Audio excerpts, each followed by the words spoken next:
It wasn't the words that broke me. It was her sister's eyes. No gloating, no smugness, just indifference. Like I was a piece of furniture they'd finally decided to discard, as if I had never mattered, as if the man who stayed when their father walked away, the one who helped carry their fragile empire on his back, had always been dead weight. "We don't need lazy people like you," she said, her voice flat, mechanical. And my wife, she didn't flinch, didn't offend me. She just nodded, blinked slowly, and typed something on her phone. That was it. 14 years. Reduced to a single sentence. I smiled, not because I was okay, but because I knew they hadn't read it. Not truly, not the fine print, not the clause. Oh God, the clause. I didn't sleep that night. She did, peacefully beside me, dreamless, as if nothing had changed. I watched the ceiling, the darkness pressing down like gravity. She didn't ask how I felt about being fired.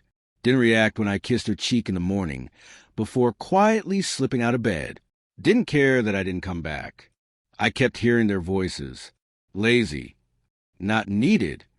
And then the silence after, the part that hurt more than any insult. No hesitation. No guilt, like it had been planned for a long, long time. I began tracing things back. Missed calls. Sudden weekend meetings. Her sister's lipstick on a single wine glass at our house, when I had been away on business. One glass, not two. Little things I had ignored, because I trusted her, because betrayal doesn't always shout. Sometimes it whispers, in familiar voices, with familiar hands. I didn't ask questions.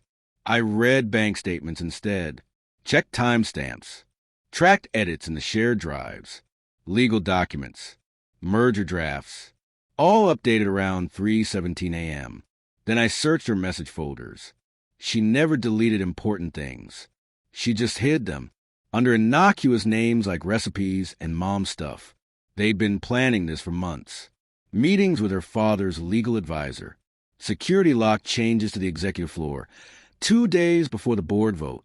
And a message. Make sure he signs it before the 30th. He won't read it. He never does. But I did sign it. After dinner. She said it was an updated benefits package. I barely glanced at it. Distracted. Tired. But I always keep a copy. A habit. I opened it again that night. Scanned every page. My hands turned ice cold. Page 14. Paragraph 7. The clause. They had slipped it in, thinking I'd never notice. But what they didn't realize was that someone else had been there long before them. Her father, the founder, the man who built the company beside me, brick by brick. Before he got sick, he once said to me, "These girls don't understand loyalty. But you're the only one who never lied to me." He had buried his faith in me deep in the legal code, an old clause barely visible. If at any time the founding executive, my full name, is terminated without cause, he shall be granted controlling interest for a term of no less than 5 years, with irrevocable rights to appoint or dismiss board members. They signed it, all of them, without reading it. The next morning, her father called them. I wasn't there. I didn't need to be. The receptionist told me later the call started calm, then exploded. He screamed, demanded they check the original contract, the one they never bothered to read. 15 minutes later, I got a message from her. "We need to talk." No punctuation, no emoji, no arrogance. I didn't reply. Instead, I printed the contract, highlighted the clause, walked into the boardroom at 3:30 p.m. as if nothing had happened. They were already there, small, pale. Her hands trembled when she saw the paper. "Where did you get this?" she asked, her voice brittle. I slid across the table, said nothing, watched them read, watched her sister curse under her breath. My wife lifted her eyes to mine. That was the moment she realized. She had underestimated me, the man she once claimed to love, the man she tried to erase. I didn't raise my voice. I only asked, was I lazy or just in the way? She didn't answer. She didn't have to. The silence told me everything. I handed them each a sealed envelope, effective immediately, You are both suspended from all executive duties, pending a full internal review. Her sister stood up, rage trembling in her limbs. You can't do this. I smiled, tapped the signature at the bottom. Her father's, dated 3 years ago. He had given me full authority to act in his absence. They thought they were dealing with a pawn.